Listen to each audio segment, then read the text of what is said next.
Hello everyone. So this is another video that is responding to a question that I was asked on one of my other YouTube videos, one of my fairy series of videos. Someone had asked a question about references or resources for the goddess Danu. And instead of typing out an answer, I thought it would probably be more efficient to just do a video talking about Danu, because that's actually a lot more complicated than most people might realize. The first thing I'll say right off the bat is there really is no one good reference if you want to learn more about Danu as an Irish goddess. She does appear in entries in books like Dictionary of Celtic Mythology by MacKillop, Dahlia O'Hagan's Lore of Ireland, which is an excellent book I highly recommend.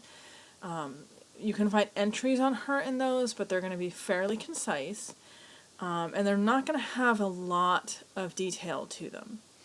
And the reason for this is that Danu is an extremely obscure goddess. And this will strike people as a bit odd, given that she is often considered or discussed as sort of the mother of the Danan, of the Irish gods. We'll get to that in a moment, so hold that thought. But people sort of will come into Irish paganism sometimes, or come into studying the Danan with this idea that because Danu must be this sort of preeminent goddess, that there is going to be a lot of mythology or material relating to her. And that is not at all the case. So, the truth of the matter is we actually have very little about her. We have very few references to her. What we do have primarily comes from the Leabhar Fála Éireann, the book of the takings of Ireland. She appears in the Banchenchis, and she also appears, that's the Lore of Women, and she also appears in the Céad Chachmar Torah, which is the first book of the Battle of the Plain of Pillars. The two references, the last two references I mentioned, the Céad Chachmar Torah and the Banchenchis, there is some debate about whether that is actually Danu, or whether that could potentially be a misspelling of Dinan, who is one of the daughters of Fladish. So I probably should have started this video by saying the first thing you have to accept about Irish mythology if you're going to try to study it or learn about it or practice it or, wave at it as you pass it by, is that everything is a little bit confusing and we rarely have any kind of clear answers to many, many questions. Occasionally we do, but a lot of times we do not. The reason for that is sort of how the material was preserved and how it has come to us in modern terms. There is a lot of contradictory information to be found. There is a lot of things that are super, super unclear. There are duplicate names that we're not sure if they're supposed to reference the same personage or not. There are a lot of spelling issues because the language that it was originally preserved in, Old Irish, Middle Irish, and Early Modern Irish, were non-standard orthographic languages, which means they did not have standardized spelling, effectively.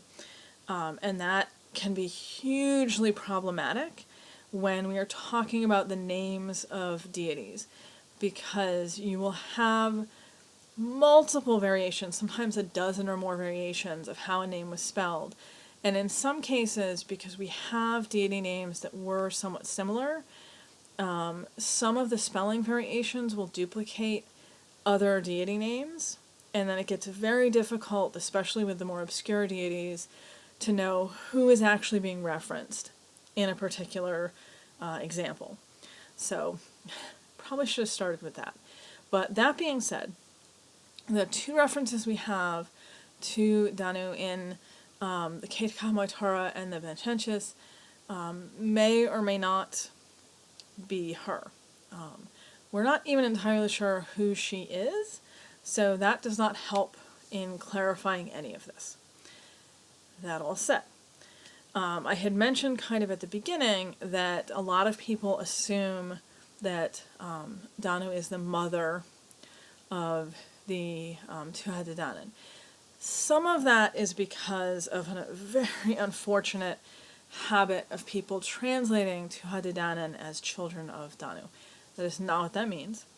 Tuatha is a word that means like large clan group, large group of people, large tribal group,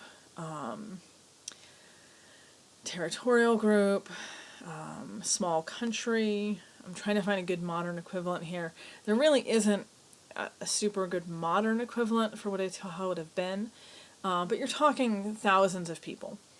And in no context and in no definition of that word would it ever have meant children or even family. It was always this sort of extended population kind of word. Tuatha itself is a really controversial term. Not sort of in the mainstream. The mainstream has sort of accepted a translation for it of people of Danu, tribe of Danu, you'll see sometimes. No one actually knows for sure what it means. And there are a couple scholars that have some different theories. John Carey in particular wrote a little about this, where he discusses the possibility that Tuatha, which is a later term, by the way. We don't see it in the older mythology. They were originally just called Tuatha, and then that became a term that was used by Christians to refer to the Israelites. So they couldn't keep using that for the Old Irish gods, so they added Danan on it, and it became Tuatha. But Carey sort of suggests that this may actually have meant people of the gods of skill, or people of skills, skilled people, which is kind of in line with them later being called Aishi, and is probably the topic of an entire separate video from this one. But my point with all this is that the idea that she is the mother of this entire group of people is not accurate.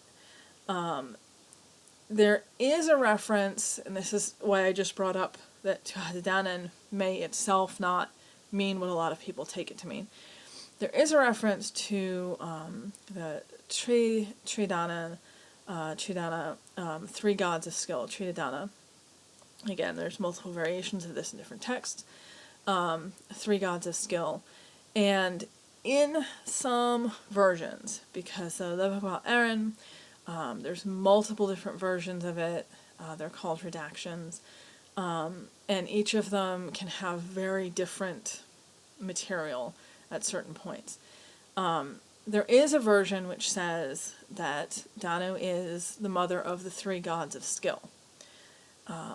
And I think that kind of lends itself then into this idea relating her as the Danan in Tuatha. If Danu is the mother of the Tridana, the three gods of skill, then I guess there's a logical assumption she would then be the person who all the gods are sort of looking to or named after. There is also sort of a naming pattern we see where other tribes or other groups of powerful beings are named after a particular, sometimes female, tribal figure, matrilineal figure. So that might also be a factor. Now you might have noticed in some of these things that I've been referencing, I'm talking about her being referred to as like Tuatha.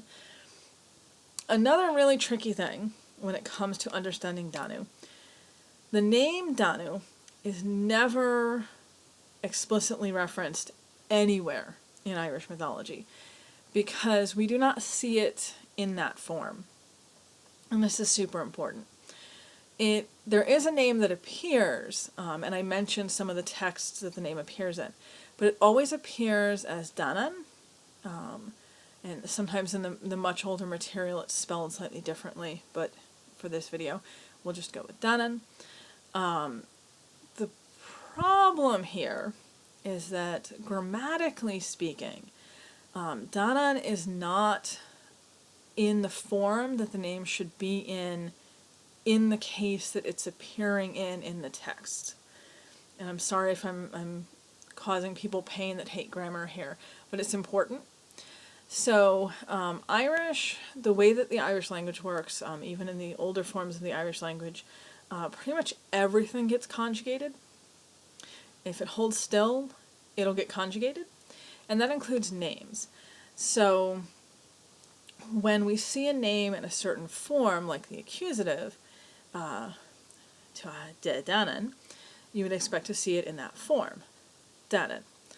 But when you see that same name in the nominative or genitive cases, you would expect to see it in a slightly different form. And we do see this with the names of all of the gods, by the way. So like the Morrigan, if you're reading her name in the older texts, her name does appear in multiple different forms, depending on what case it's in the particular context. So we would expect, if we're seeing the name in an accusative context, that it would be Danu. But we would also expect, when the name is showing up in a nominative or genitive case, that it would not be Danu. And the problem is, that is how it shows up. And it shouldn't.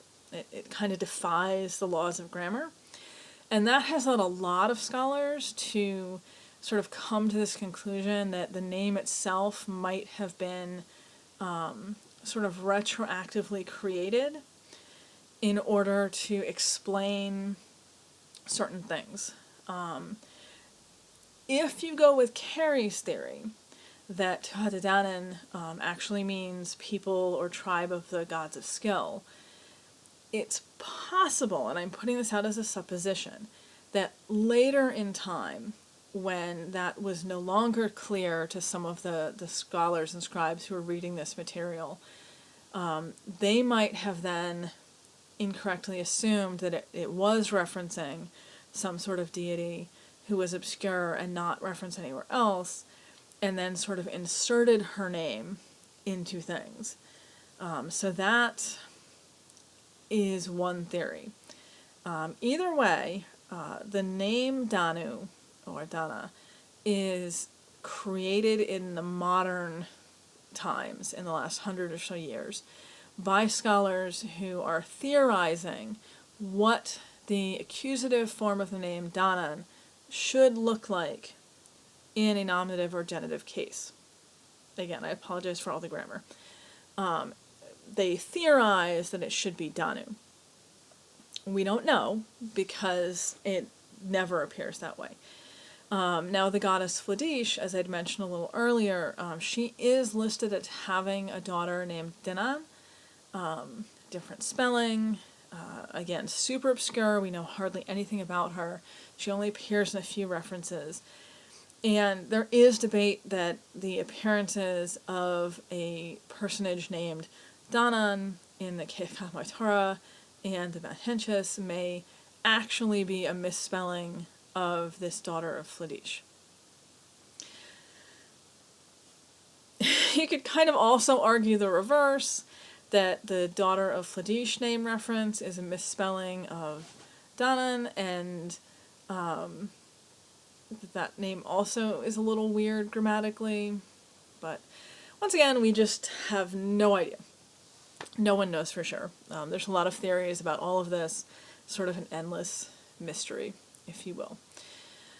Now, as for what we do know about Danu, if you've hung in the video all this way, it's not much.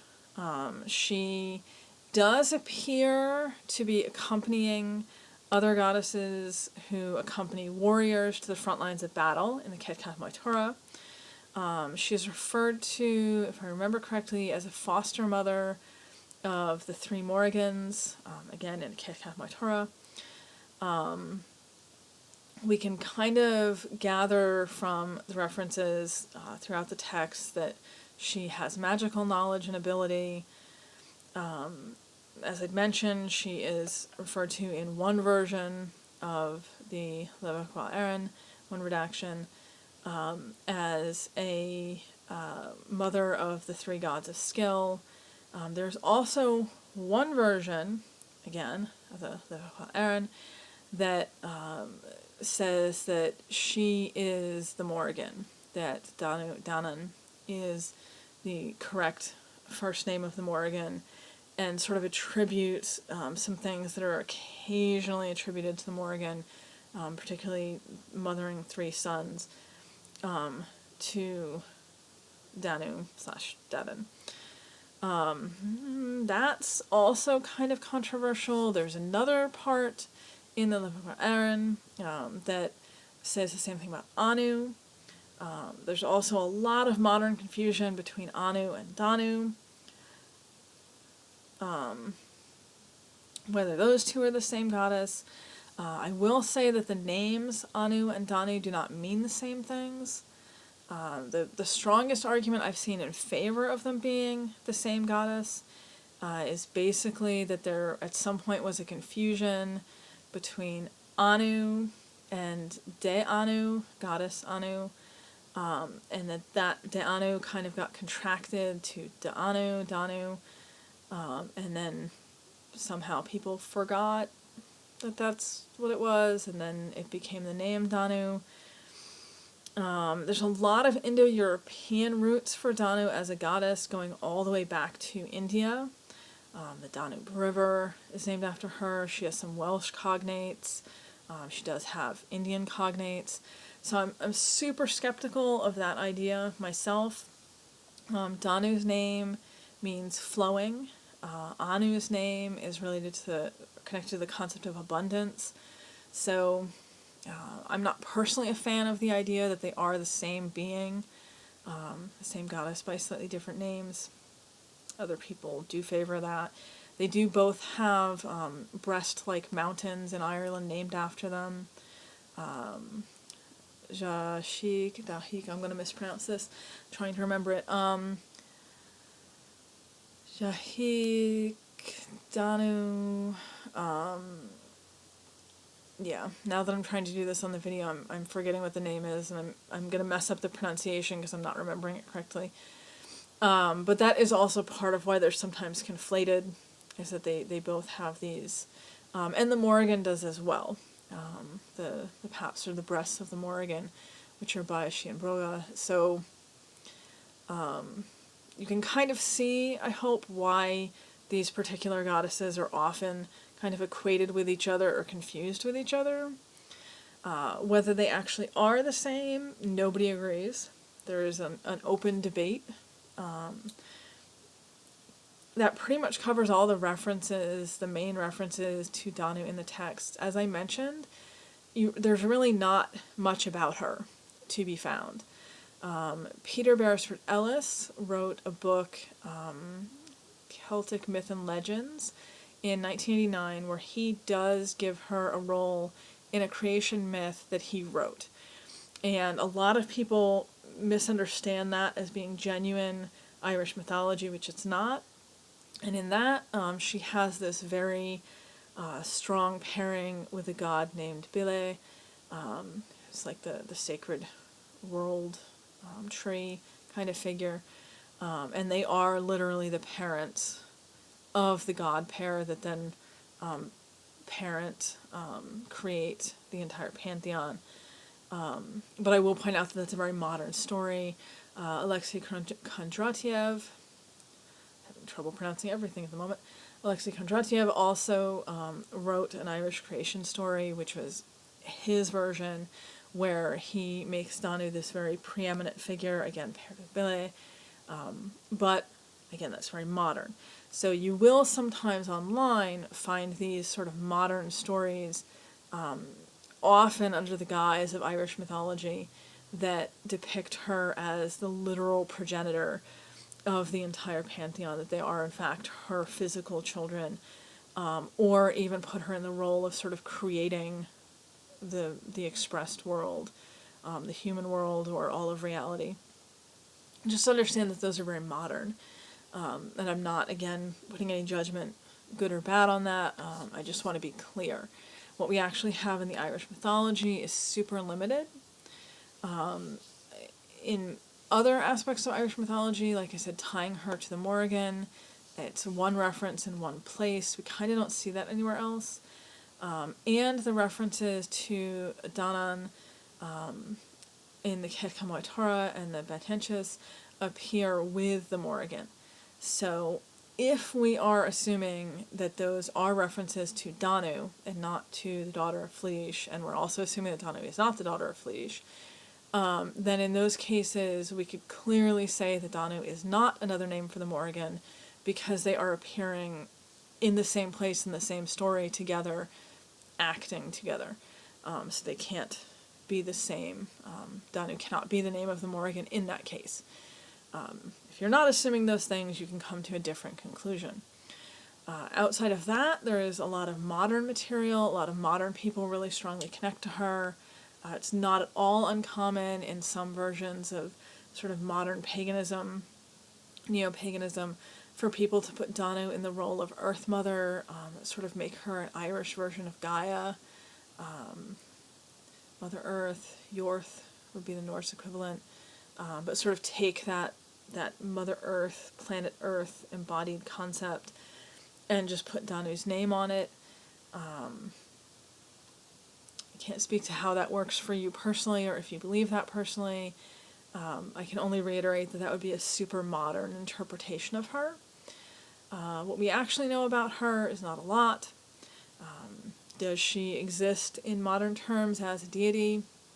She certainly seems to respond to people. People connect to her. People have had experiences with her. So that's usually one hallmark that a deity or being exists, in this realm of spiritual belief. But when it comes to what we know about her in the actual Irish mythology, there is not a lot there to be found. And what is there to be found is generally pretty controversial and argued over by scholars. So, I realize that this video has spent about 20 minutes not providing a lot of answers, but probably raising a lot more questions. But that really is sort of the state of things when we look at that particular goddess. We don't have much to work with. What we do have is super controversial, often kind of open to debate and questioning. And most of the modern material, quite frankly, is just entirely modern invention and not based on the older Irish mythology, because there's not much there to base anything on. So, that is what we know about Danu, and that is kind of where things are at with her. I hope this was at least helpful in sort of enlightening and showing what we do and do not have in reference to her.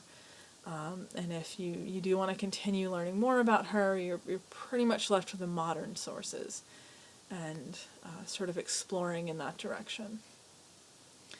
If anyone has any other questions relating to this topic, Irish mythology, Irish deities, please feel free to ask in the comments, and if I have a chance, I will try to get to it with a video.